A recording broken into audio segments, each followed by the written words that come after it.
A woman holding a chainsaw in the middle of a rainy night is destroying my work of art right in my own backyard. Karen never imagined that her senseless actions would lead to a devastating flood. Have you ever encountered someone who couldn't stand the results of your hard work to the point of obsessively trying to tear it down? Share your story about facing someone who couldn't accept differences and what you did to resolve the situation. I, Danny, an artist who only wanted to live in peace, enjoying tranquil moments under the familiar sky of my neighborhood, now face an unforeseen disaster. It all began on a quiet evening when the golden sunset bathed the neighboring rooftops and the sound of late summer cicadas played like distant music. I stood still in the yard, wiping the last droplets of paint from my hands, gazing at the sculpture I had just completed. It wasn't perfect, but it was a part of me, a release, a breath of freedom I poured my soul into. It was an abstract form, a bird's wings rising from a rough stone, the wings spread wide as if to break all barriers. I whispered to myself, affirming, as long as there is art, life still has color. I didn't expect applause, but I didn't expect opposition either. The next morning, as I was watering the plants, the click-clack of heels on the path signaled an impending confrontation. And just as I guessed, Karen appeared. A perfectly pressed white shirt, a whole rules board in hand, and eyes as sharp as knives. "What is that?" she asked, pointing directly at the sculpture. I smiled gently, trying to keep my voice calm. "A work of art. I've been making it for 3 weeks, from an old block of stone I found behind the house." Karen raised an eyebrow. "It's odd, and it hasn't been approved by the HOA board. You know that, don't you?" I exhaled softly, feeling as if the soft curves of my sculpture were being sliced apart by her cold voice. "I don't think I need permission to express myself in my own yard." Karen crossed her arms. "We have rules, and they exist to maintain the beauty and order of this neighborhood. You understand, right?" I looked at her, then at the sculpture, its wings still rising defiantly. Order without freedom is no different than a beautiful cage. Karen's face darkened. "Don't philosophize with me. I'll send an official warning letter. If you don't take it down within 72 hours, I'll report it to the higher authorities." I stood there, gripping the hose tighter, water flowing more forcefully. In that moment, I felt myself being pulled backwards, as if my soul was being torn between two worlds, one of creative expression and the other a box they were forcing me into. That evening, I looked at the sculpture under the soft yellow light. The night wind blew, making everything come alive more than ever. And I whispered, not to anyone else, but to myself, "No one can take the art from my heart. Not Karen, not the hoe. No one." But I knew. This was just the beginning, and the undercurrent in this peaceful neighborhood was about to rise. One rainy evening, as the night descended on the quiet neighborhood, I suddenly heard noise from the backyard. At first, I thought it was just the wind carrying dry leaves, but then the sound of sawing, mixed with the weak hum of an engine, made my heart race. I silently stepped out of the house, my heart pounding in my chest, and was startled to see Karen standing next to my sculpture with a chainsaw in hand. She was trying to fix my work to her liking, cutting off details she deemed weird and not complying with HOA rules. I shakily approached, my voice filled with disappointment and anger. "Karen, what are you doing? This is my work, not your toy." Karen turned around, her eyes cold and sharp as knives, replying, "Daniel, don't you get it? This sculpture is breaking the order of the neighborhood. If you don't want trouble, take it down right now. This is not a place to display such nonsense." I felt my heart constrict. I knew that this confrontation wasn't just about art and rules. It was a battle between free beauty and the rigidity of tradition. In that tense moment, the air around me seemed to grow heavy, as if the entire neighborhood was waiting for something disastrous to happen. Karen didn't stop at just cutting off a few small details of the sculpture. She became more impulsive, holding the chainsaw like she wanted to destroy the entire work. I shouted, "Karen, stop. You don't have the right to destroy my property just because of a few differences." But my words seemed to vanish in the air, drowned out by the sound of the chainsaw roaring through the night. Before long, Karen pushed too far with her actions. As she was using the chainsaw to cut the artistic details she considered unacceptable, she accidentally slipped, causing the saw to slip across the base of the sculpture. That collision not only made the sculpture wobble, but it also caused a crucial structural detail to shake. I rushed over, trying to stop it, but all my efforts only worsened the situation. Each second felt like hours of destiny. In that chaotic moment, the sculpture, my heartfelt creation, suddenly tilted to one side and fell directly toward the main water pipe of the neighborhood. I stood there, eyes wide in disbelief as I witnessed the horrifying scene unfold. The statue hit the water pipe and caused a loud explosion, echoing through the neighborhood. Immediately, water from the main pipeline burst out like a raging torrent, sweeping everything in its path. I heard people shouting, engines revving, and the sound of outdoor items breaking. The water swept everything away, from flower pots, benches, to the parked cars. The entire neighborhood seemed to be submerged in cold water, the peaceful surroundings now only a scene of chaos. I stood amidst the flood, my heart heavy as I didn't know what to say first. In my mind, a sadness surged, not only from the loss of property, but also from the fragile belief in living together as a community that had now become uncertain. Karen, who had been so absorbed in fixing things to her liking, was now helpless in the face of the disaster she herself had caused. She stood silently, her previously confident gaze replaced by panic. I didn't expect this to happen," she stammered, but her words only made the situation more dire. The neighbors, who had previously been hesitant when witnessing my confrontations with Karen, now showed their anger and disappointment. They shouted, accusing Karen of her thoughtless and impulsive actions. In that moment, I felt a weight in my heart, but I couldn't help but feel a slight sense of relief. Karen's injustice had now become the cause of a great disaster, and the consequences of her actions were spreading throughout the neighborhood. A neighbor, Mr. Hung, stood beside me, his voice trembling but firm, saying, "Daniel, she's finally paying for her thoughtless actions. Why criticize other people's art so much?" I nodded, feeling his empathy in every word. "That's right, Mr. Hung.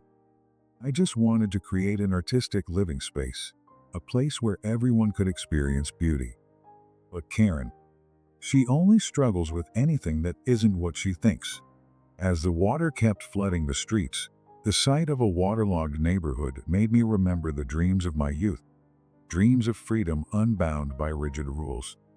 I walked through the frozen streets, my heart heavy as I saw friends and neighbors trying to rescue items, memories washed away. Meanwhile, Karen stood there, her eyes full of regret, but also fear for the future. She didn't even dare look anyone in the eye, as if the haunting of her actions would never fade.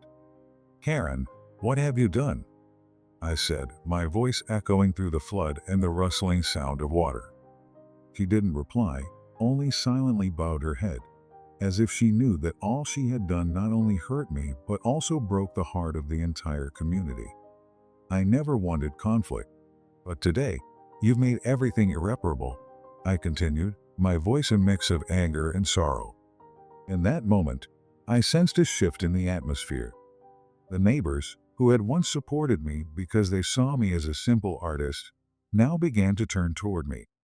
They understood that, in fact, the problem wasn't the sculpture or the art, but the attitude of a person who was too arrogant and rigid in her thinking.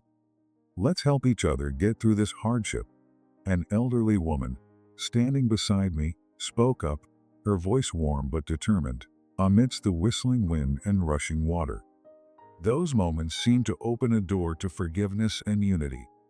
I had once dreamed of a community where everyone could respect differences and build a better living space together. But now, After witnessing the disaster caused by Karen's rash actions, I had even more faith in that dream. Despite the losses, we still had each other, and in the violent storm of life, as long as we still know love, everything can be healed. In the hours after the flood, I, along with the neighbors, began to clean up, picking up the broken pieces, the memories swept away by the water. I clearly remember when I was collecting broken wood and concrete, a young neighbor said to me, "Daniel, I've always admired you. You dare to live by your passion, no matter how many storms you face. We will get through this tough time together."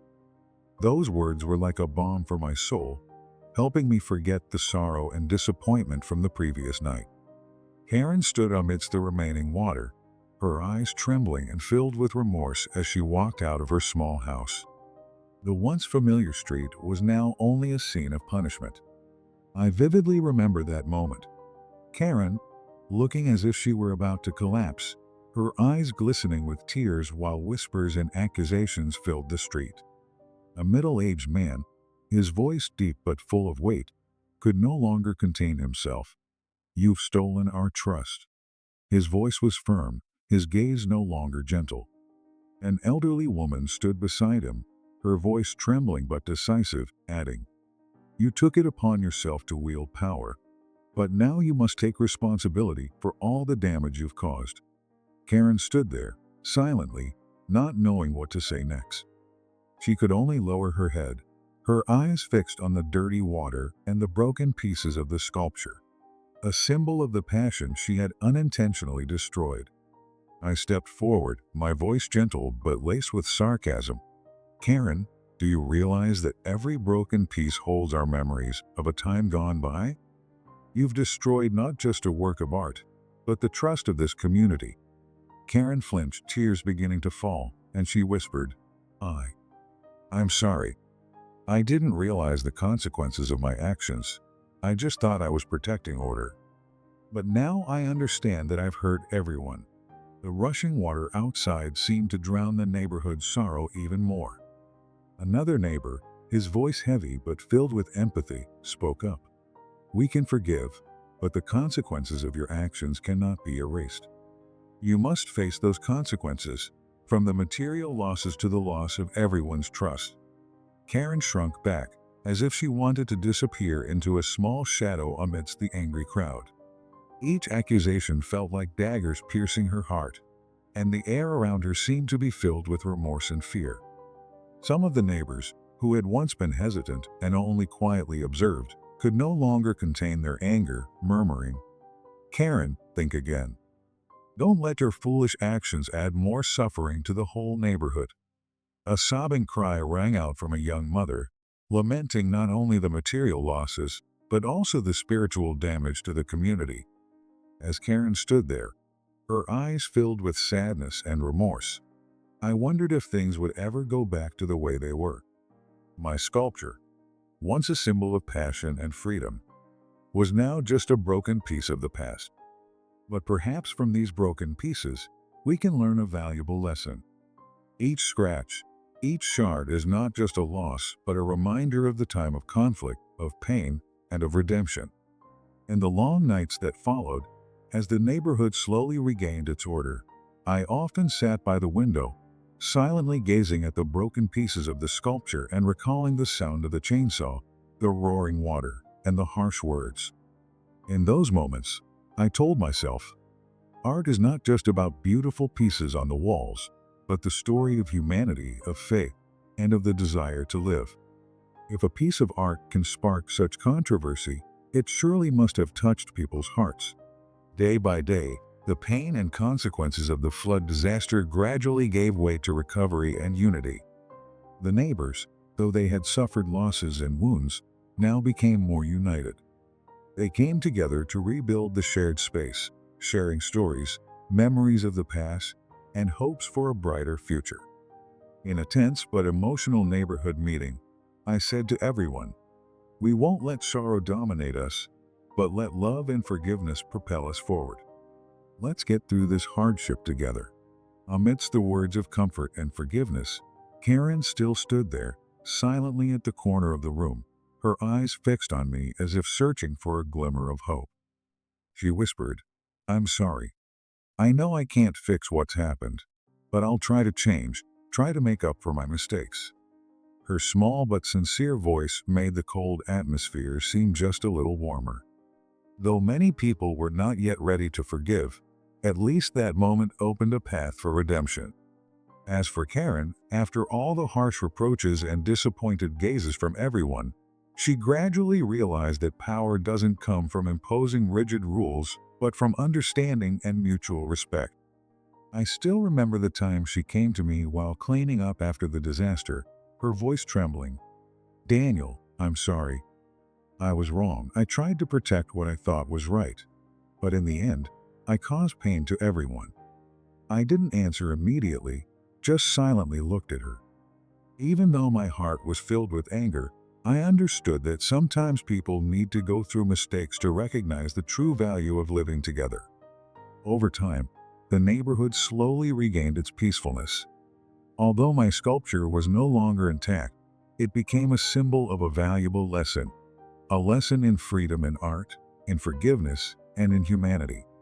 Every time I walk past it, I feel the breath of the past, the whispers of unfulfilled dreams, and the nostalgia for a time when we all overcame life's storm together. Looking back, I wonder if people will ever truly understand each other more after challenges, after mistakes, and after reckless actions?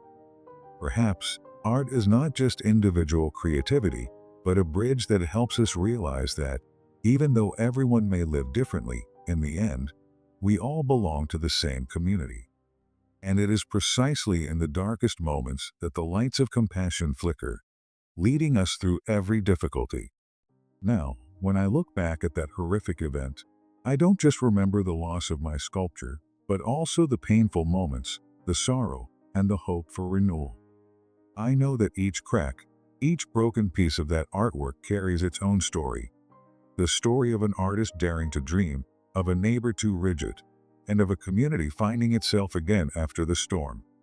In the end, I just want to say that in life, there are things that can't be changed and mistakes that can never be undone. But the most important thing is how we face them and learn from them. I hope that, through all that has happened, we will come to cherish the values of freedom, difference, and kindness even more. Every time the sunset falls, when the light of the day dyes the street in gold, I often remember the self-affirmation I made on the first day I stood before my sculpture. If someone cannot accept what I have created, at least let them learn the lesson from their own pain. And today, though that sculpture is no longer intact, the memories, feelings, and lessons it brings will forever be etched in my mind as a testament to life, to art, and to humanity. Through the storm, my small neighborhood has gone through a tremendous disaster, but it is precisely this disaster that has revealed the true nature of every person. No matter how many contradictions, no matter how many insurmountable mistakes, in the end, we can still find our faith in life and in each other.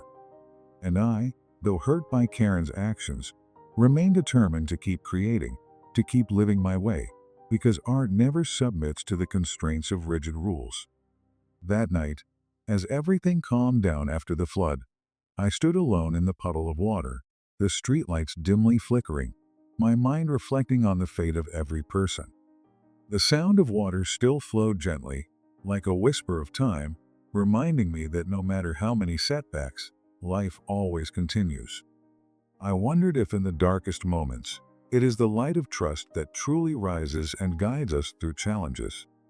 And for me, that lesson will always be a great encouragement, a reminder that art, though imperfect, is always the voice of the soul, the desire for freedom and hope. The days after the disaster, when the neighborhood was slowly cleaned up and the fragments of the past were replaced with new steps, I remained deeply moved by the strength of perseverance and forgiveness. Each story, each scar of the past taught me to cherish every moment, every sincere relationship between people. And although Karen left an indelible mark, a costly lesson in rigidity and authoritarian attitude, those wounds opened the door for change, for a future where everyone works together to rebuild the lost trust. Now, when the dawn gently spreads across the neighborhood, I feel the warmth of a new day, as life's promise that no matter how many storms there are, we can still stand up and keep moving forward. I turn back to look at the broken pieces of the sculpture, a symbol of the past, of pain, and of lessons. In my heart, the echo of the chainsaw, the rushing water, and the angry words are still there, but they are also mixed with faith in change and the healing power of time. I understand that no one can avoid mistakes and impulsive actions in life. But what makes us human is not never making mistakes, but how we learn, rise, and seek forgiveness. I choose to continue living with my passion for art, so that every work, though it may be destroyed, remains a testament to the ability to overcome adversity in the human soul. Last night, as Karen left amidst the howling wind and the floodwaters slowly receded, I told myself that no matter what happens, my art, and anyone who dares to live by their passion, will always exist in any form. Because in every broken piece of the sculpture, I feel hope, rebirth, and the affirmation that true beauty never gets destroyed, it just changes form to continue shining. And now, as I write these reflections, I hope that my story can serve as a reminder to anyone living in a society where differences are often seen as a threat. Be brave to live by your passion. Let each mistake be a lesson and every wound a milestone in growth. No matter how many people don't accept it, in the end, humanity and art will triumph, like the rushing water after the storm, always finding its way through every adversity. In that moment, amidst the stillness after the flood, I wondered, will I ever forget tonight, when my art became the witness to a terrible tragedy, and at the same time, a symbol of freedom and faith? That question doesn't have an easy answer, but it remains etched in my mind as a reminder that, no matter how hard life gets, passion and coexistence will always be the light that guides us through the darkness.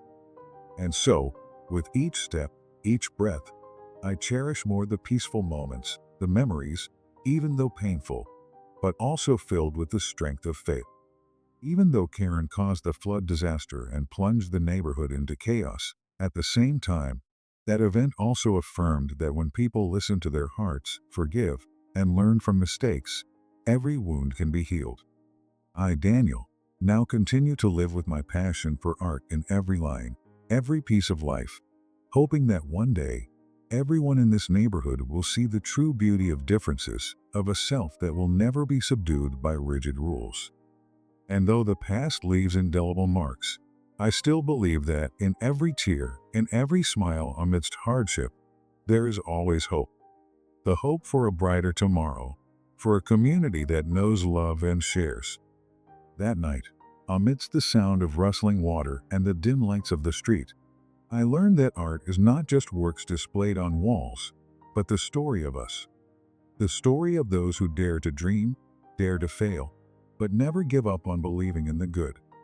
And even though the broken pieces of the sculpture are just memories of a past time, they will always be a testament to the power of passion and kindness, to the belief that from the ashes, life can always be reborn. That's my story, the story of a simple artist, of a neighbor who made mistakes, and of a community that overcame the storm together. Every time I recall that terrible night, I don't just feel the pain, but also the empathy, unity, and the longing to live fully with my passion. And in every tear, in every laugh, I see that true beauty always exists. No matter where, no matter how, as long as we open our hearts, forgive, and never give up on the belief in a better future. Who do you think was right in this situation? Have you ever encountered blind acts of revenge? Share your story below the video. If you enjoy stories like this, don't forget to like, comment, and subscribe to the Crazy Neighbor Drama channel to continue following these epic plot twists.